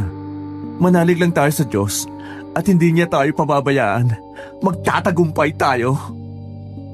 Bandang hapon, palihim kong pinuntahan ang tinutuluyan ni Mang Kiko sa likod ng mansyon. Ngunit hindi ko na siya naabutan pa doon. Ang pinagtataka ko lang ay naharoon pa rin ang kanyang mga gamit. Sa isip ko baka umalis na siya at iniwan na lang ang mga iyon para hindi siya mabuking ni na Doña Celestina. Kung nasaan ka man, Mang Kiko, maraming salamat. Naway ligtas ka. Kinagabihan, pinatawag kami ni Doña Celestina para maghapunan. Kitang-kita sa kanyang muka ang labis na pananabik. Ngayong gabi ng takdang panahon, para gamutin niyo ang aking bunsong anak na si Ariela. Pasensya na kung ilang araw na itong hindi natuloy. Isinasaalang-alang ko lang ang inyong kahandaan para maisagawa ang panggagamot. Gusto ko na gumaling ang anak ko. Huwag kang mag-alala, ma'am. Handang-handa na kami para gamutin ang iyong anak. Umaasa kami ni Mama na mapapagaling ninyo si Ariela. Wala na kami tiwala sa mga doktor. Kaya sa inyo na lang kami lumapit ngayon. Nga pala, nasaan si Aling Pasing? Narito na ako, Sir Enzo. Pasensya na. Ihina kasi ako kaya nagpunta muna ako sa banyo. Ganun po ba? Akala ko kasi nasa kwarto po kayo eh. O siya, dahil kumpleto na tayo, maaari na tayong kumain. Mang Reyes? Mang Reyes! Ilabas mo na ang mga putahe. Maya-maya dumating si Mang Reyes na dala ang aming hapunan. Napansin ko na naman na may mga putahe na hindi masyadong luto. Naiintindihan ko na ngayon kung bakit noong unang inalok kami ni Doña Celestina ng pagkain, hindi ito masyadong luto. Kasi yung pala, ang gusto ng mga aswang. Sariwang karne. Oh, bakit konti lang ang kinain ninyo? Marami pang putaheng nakahanda sa mesa. Itong dinuguan, bakit hindi nyo tinikman? Ito pa naman ang specialty ni Mang Reyes. Ay, naku ma'am. Busog pa kasi ako kanina sa meriendang inihanda ni Mang Reyes. Ang dami nga nun. Kaya konti lang ang kinain ko ngayon sa hapunan. Ako naman hindi ako kumakain ng dinuguan. Ayos na sa akin itong minudo. Teka nga ma'am, bakit ang dami naman yatang pagkain mula kaninang tanghalian hanggang ngayong hapunan? May okasyon ba? Wala naman. Nagpahanda lang ako ng maraming pagkain para kapag napagaling niyo si Ariela, doon na lang magkakaroon ng selebrasyon. Naniniwala naman ako na mapapagaling ninyo ang anak ko, hindi ba? Oo naman ma'am. Kaya naming mapagaling ang iyong anak. Pagkatapos naming maghapunan, naghintay pa kami ni Lola ng ilang oras bago kami muling pinatawag ni Doña Celestina. Sinabi niyang oras na raw para pagalingin namin si Ariela. Ngunit laking pagtataka namin ni Lola nang hindi niya kami dinala sa kwarto ni Ariela. Sa halip, dinala niya kami sa isang tagong lugar sa ilalim ng mansyon. Kasama namin sina Enzo at Mang Reyes. Bakit dito po tayo nagpunta, ma'am? Hindi ba dapat sa kwarto ni Ariela? Anong lugar na ito ma'am? Bakit ang dilim naman dito? Ito ang basement ng mansyon. Dito niyo gagamutin ang anak ko. Ito ang napili naming lugar upang makakilos kayo ng maayos. Nakakatakot naman dito. At saka, ang baho dito. Ay, ganun talaga rito. Dahil matagal na rin hindi nalilinisan ang bahaging ito ng mansyon. Utos kasi ni ma'am na wag na itong galawin. Pero ngayon, kailangan natin itong gamitin para sa anak kong si Ariela. Pagpasensya na ninyo ang lugar. Dito na rin naman kayo mananatili pagkatapos ng gabing ito. Ano ang sinabi mo ma'am? Wala. Ang ibig kong sabihin, pagkatapos ng gabing ito ay gagaling ng anak kong si Ariela at makakauwi na rin kayo sa Maynila. Dala ang milyones na ipinangako namin sa inyo. Kung dito gagamutin si Ariela, nasaan po siya? Bakit hindi natin siya kasama rito? Makakasama rin natin siya rito. Huwag kayong mainit. Ang totoo, mas tumindi ang kilabot na naramdaman ko nang magpunta kami sa basement, Miss Ligaya. Ngunit ano man ang mangyari, nakahanda kami ni Lola. Maya-maya nakita namin na naroon na rin si Ariela. Gulat na gulat kami ni Lola nang makita na nakakatayo pala siya. Akala ko ba hindi nakakabangon at nakatatayo si Ariela, ma'am? Bakit nakapunta siya rito sa basement? Ang bilis ninyong napaniwala na totoo may kakaiba akong nararamdaman. Hindi ko akalain na madali lang mauto mga albularyo. Anong ibig mong sabihin? Ano ang ibig sabihin nito, Doña Celestina? Ngunit tulad ni Ariela, tinawanan lang kami ng mapagpanggap na Donya.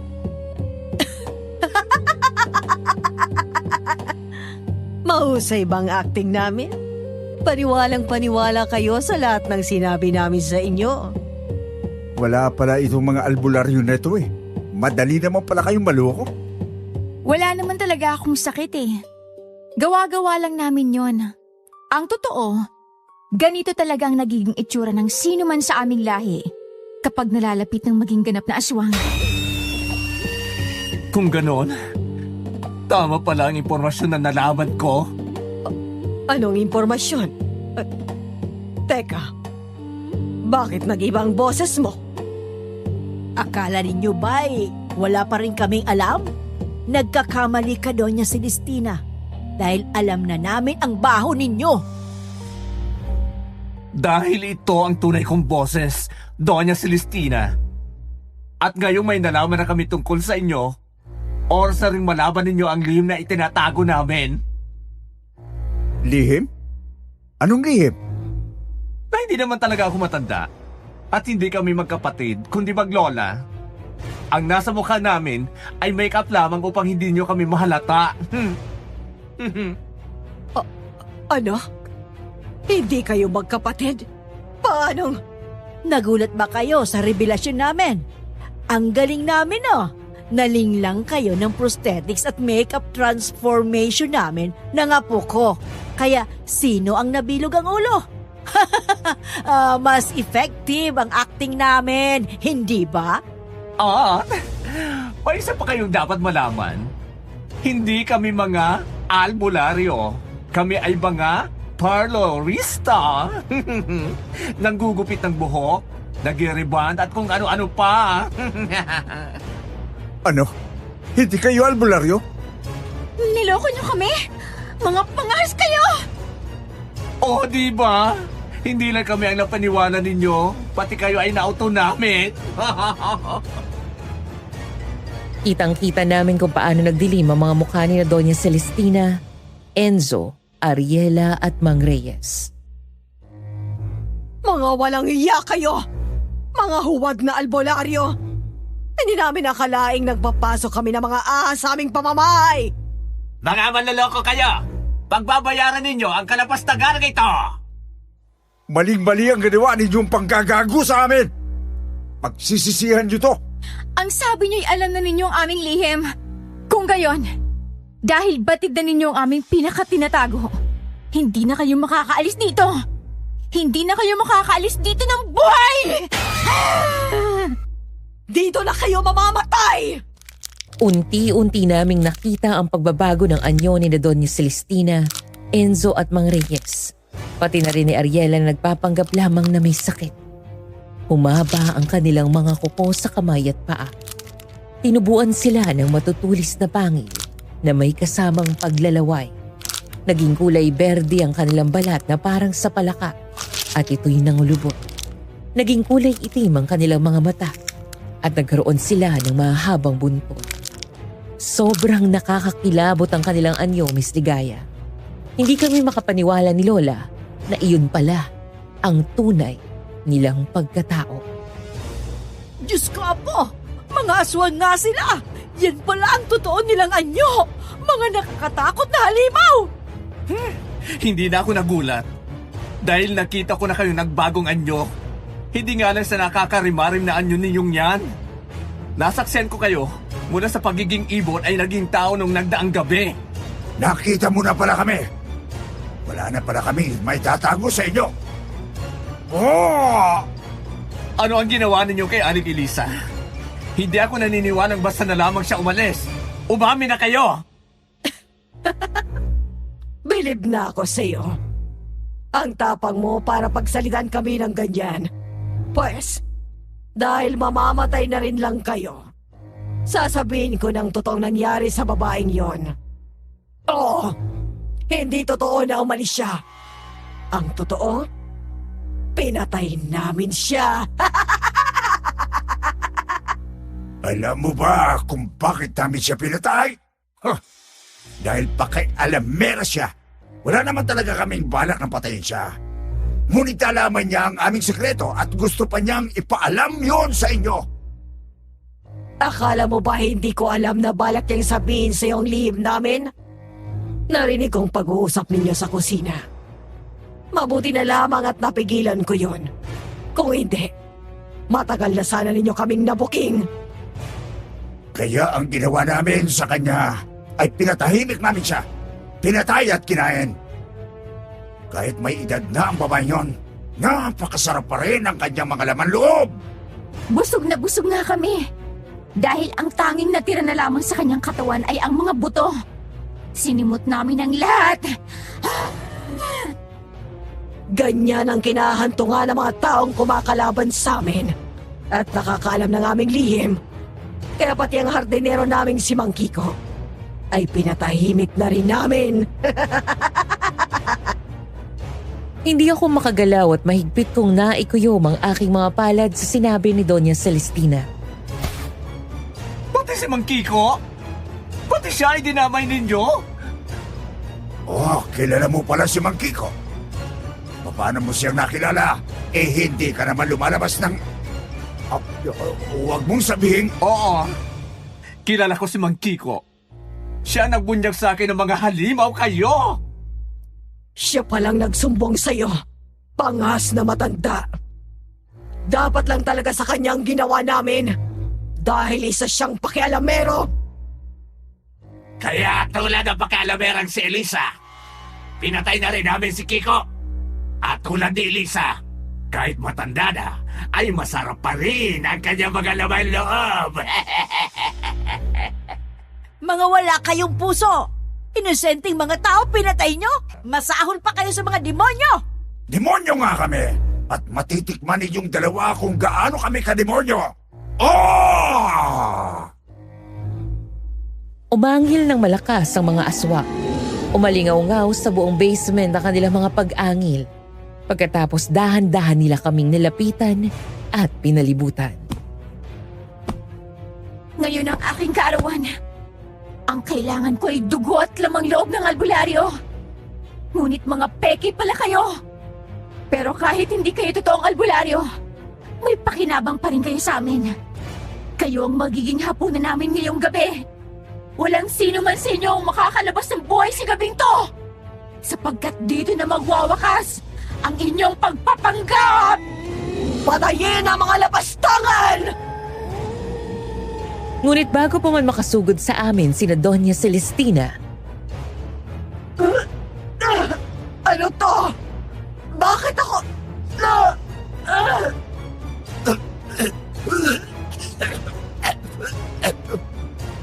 Baba, anong nangyayari? Oh.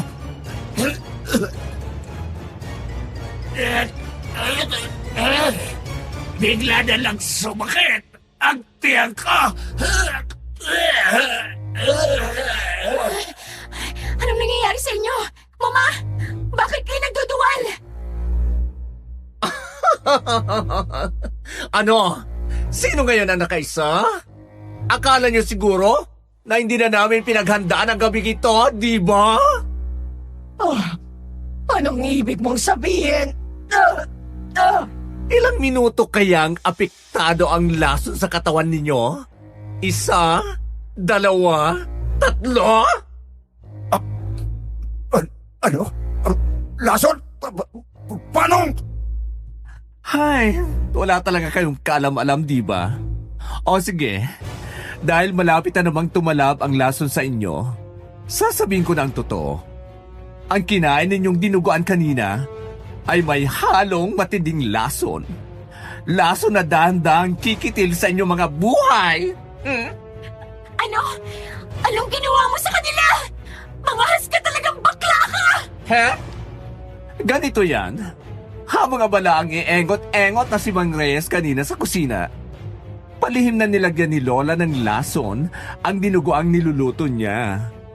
Hindi siya nakalata dahil patanga-tanga siya. Ayun, naisa na siya ni Lola. Akala ko pa naman ay kayo ang mandaragit. Pero sa gabi ito, malinaw na kayo pala ang nahulog sa aming patibong.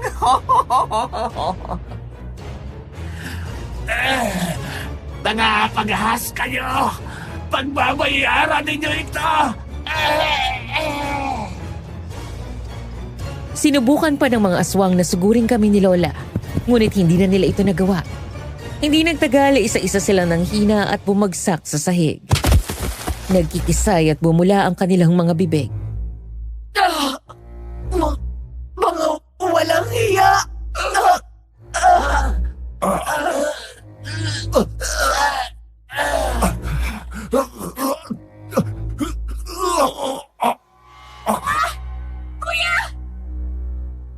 Hanggang sa tuluyang bawian ng buhay ang mga aswang.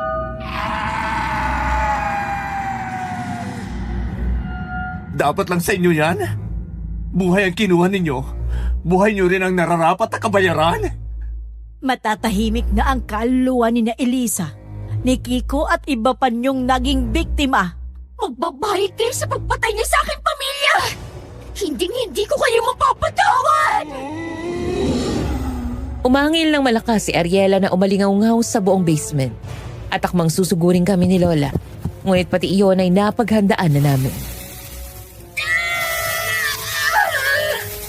Yan ang bagay sa'yo! Asin!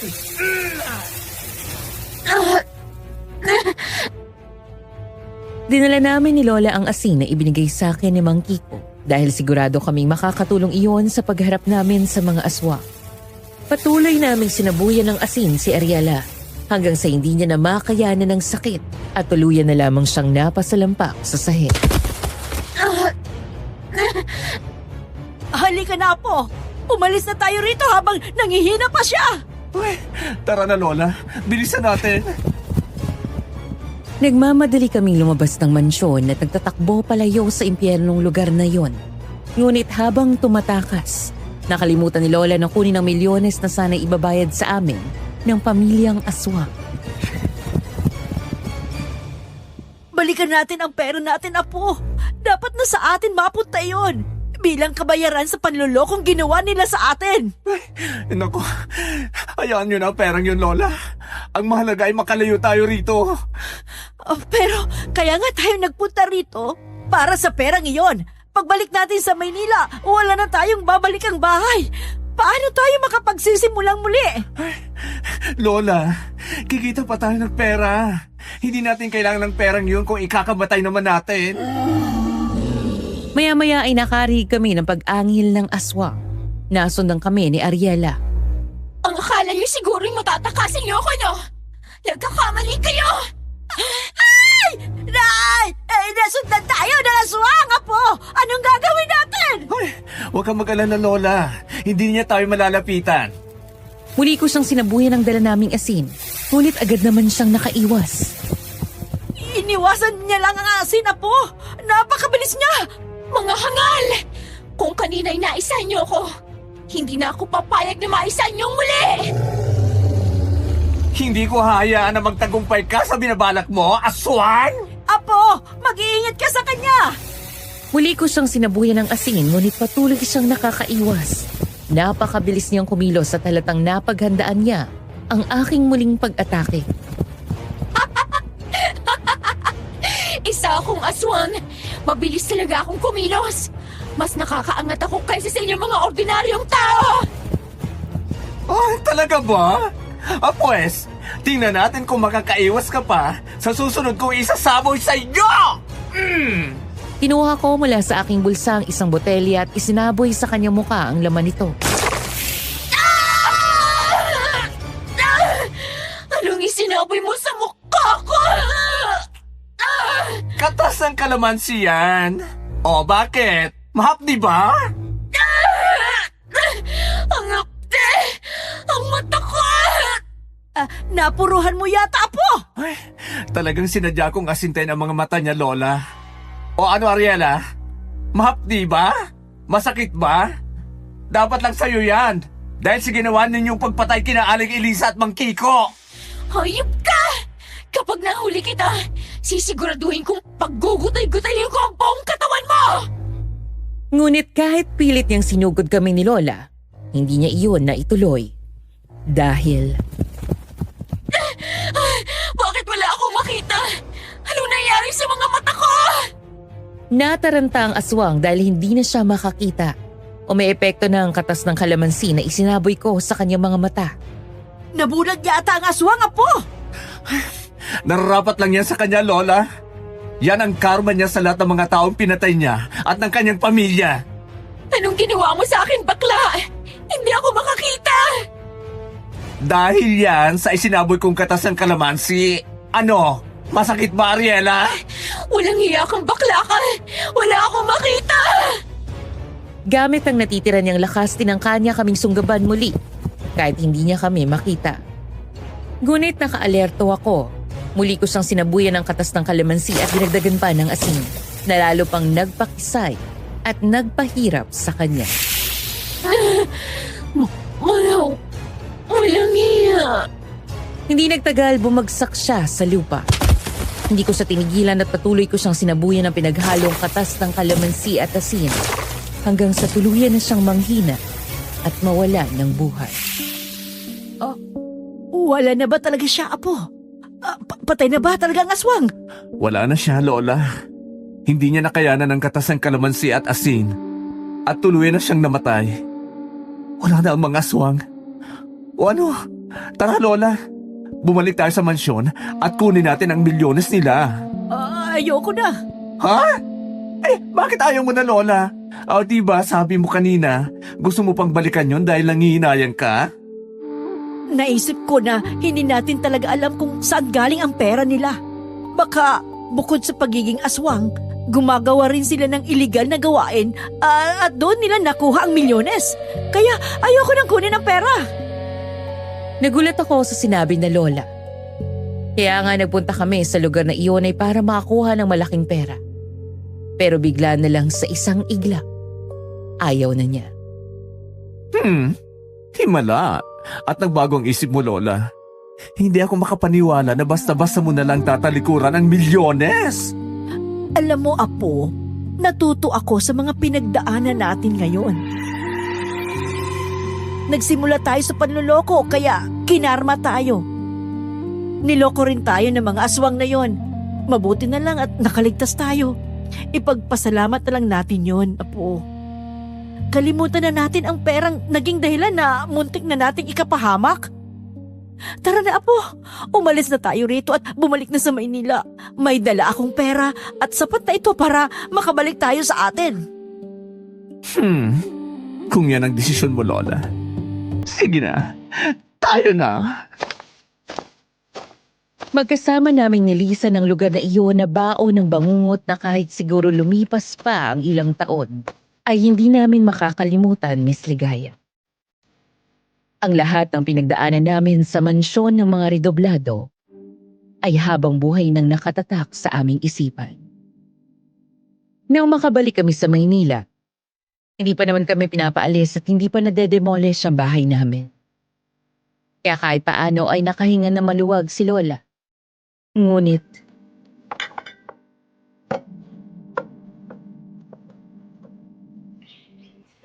kailangan pa rin nating maging handa, Apo. Anumang oras, pwedeng matuloy ang demolisyon. Nakahanda naman po ako, Lola. Nakaimpake na ang mga damit natin Para kapag natuloy ang demolisyon, hindi na tayo mangangarag, di ba? Isang linggo na rin ang lumipas mula nang makaligtas tayo sa kamay ng mga mapanding lang na aswang.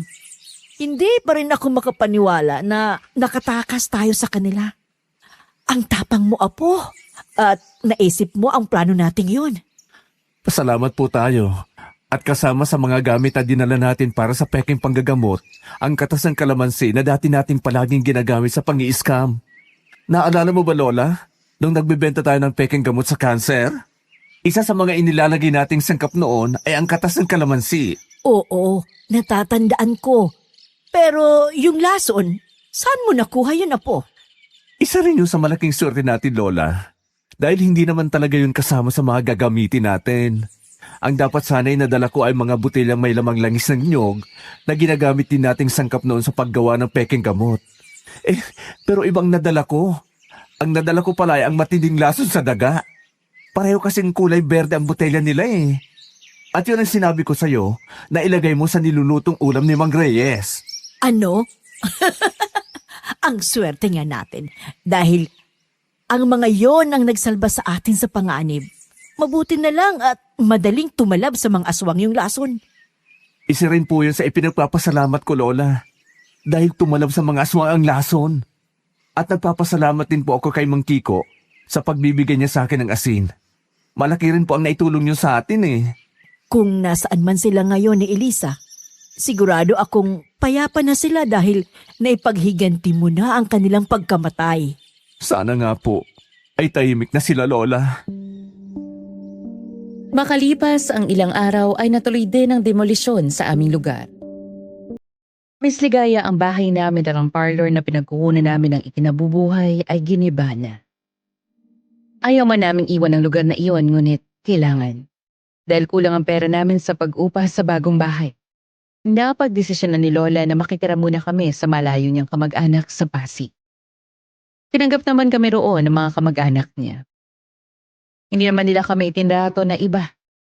Itinuloy na rin namin ang pagbabagong buhay. Labis naming pinagsisisihan ang tangka naming pag-iiskaw. Ipinangako namin sa aming mga sarili na hindi na namin ulit ito gagawin kahit kailan. Naniniwala ako na kapag gumawa ka ng masama rin ang babalik sa'yo. Hindi man ito agad dumating, darating ito sa tamang panahon. Kaya piliin nating mamuhay ng tapat at gumawa ng mabuti. Dahil iyon ang tama. May tanong ako para sa ating mga tagapakinig. Kung kayo ang nasa kalagayan namin, kung kayo ang napunta sa lungga ng mga aswang, ano ang gagawin niyo para makaalis at makatakas doon? I-comment lamang inyong sagot sa comment section dyan sa baba. At babasahin ko ang ilan sa mga ito kapag maswerteng mapili ang aking karanasan.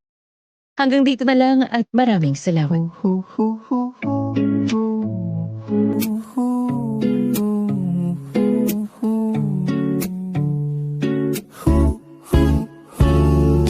Sa parlor nagsimula, gunting lang ang sandata. Pero pangarap ko, apo, mas mataas pa dyan talaga.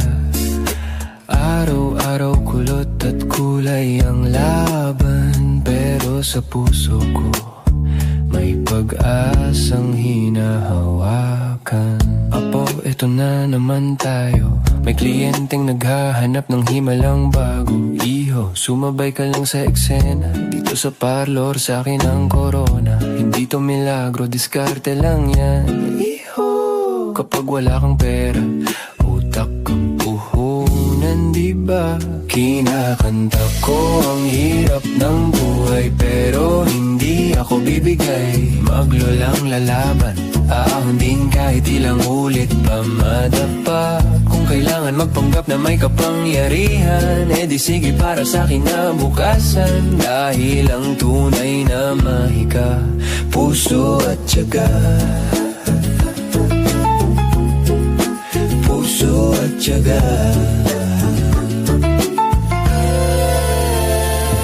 Apo, minsan nakala ko'y wala ng pag-asa, pero nung naniwala ka, lumiwanag ang mundo ko bigla. Sa bawat hilot-hilot na kunwaring may bisa, mas gumagaan ang hirap kapag may kasama. Apo, huwag kabahan, itaas ang noo mo. Kung kinaya ko ang utang, kaya ko rin to. Sabi mo la, pag nahuli tayo, sagot ko ay naku apo, charot lang yan pero go tayo. Sa totoo lang, hindi kami healer, pero puso namin aba number one winner. Kinakanta ko ang hirap ng buhay, pero hindi ako bibigay. Maglolang lalaban, ahon din kahit ilang ulit pa madapa. Kung kailangan magpanggap na may kapangyarihan, di sige para sa kinabukasan. Dahil ang tunay na mahika, puso at tiyaga. Apo, tandaan mo to, hindi mo kailangan maging mayaman para lumipad, no? Sa buhay minsan kalma, minsan sabog. Basta't magkasama tayo, pasok lagi sa banga. Kung talentang hanap nila, abay meron ako. Talent sa diskarte, sa kwento at sa pag-arte ko. Sa parlor man o albularyo show, lola mo to, hindi sumusuko. Kinakanta ko ang hirap-hirap ng buhay, pero eto kami, buhay na buhay. Maglola kaming hakbang pataas, kahit maliit ang simula, taas no't lakas. Kapag may diskarte, may himala ring dumarating. Ahon kami, apo, yan ang pangakong bit-bit namin.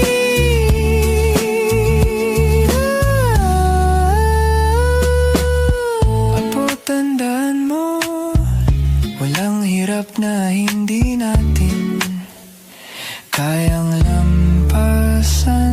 Basta magkasama tayo, ahon din tayo.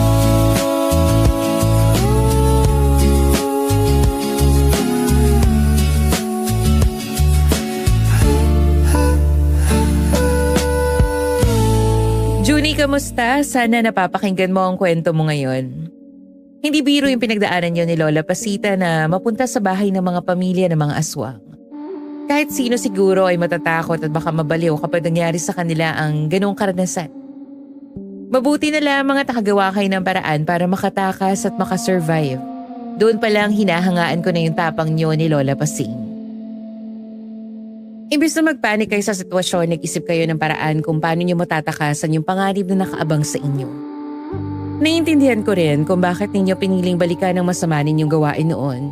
Dahil mawawalan kayo ng tahanan at gusto niyo makalipat sa bago ninyong titirhan. Ngunit kahit baliktarin natin ang mundo, mali pa rin yung naisip yung paraan para magkapera. Kaya unfortunately, ang kinahantungan ng isang nakakakilabot na pangyayari. Ang mahalaga, nagsisisi na kayo sa inyong ginawa at nangakong hindi ninyo uulitin pa yung mga ganong gawain. Sa ating mga kaaswang confession, tandaan nyo, ang tapat at mabuting pamumuhay ang tunay na magbibigay sa atin ng kapanatagan at proteksyon. Bawat aksyon natin, mabuti man yan o masama, ay may kaakibat na bunga. Kaya palagi nating piliin kung ano yung tama. At bago ako tuluyang magpaalam, gusto ko lang mag-iwan ng paalala sa lahat ng nakakita ng ibang channel at nag-re-upload o gumagamit ang aming content ang walang pahintulot. Huwag natin itong suportahan, sa halip pakireport ito upang maprotektahan ang aming mga orihinal na kwento. So narito ang mga opisyal na listahan ng aming lehitimong channel: Kwentong Takip Silim, Sityo Pangil, Sityo Bangungot, Aswang Diaries, Aswang Confessions, Aswang Radio, at ang pinakabago nating channel, Miss Amy Aswang Love Stories. Maraming salamat po sa inyong patuloy na pagtangkilik at pagsuporta. Muli ako si Miss Ligaya at maraming salamat sa inyong pakikinig.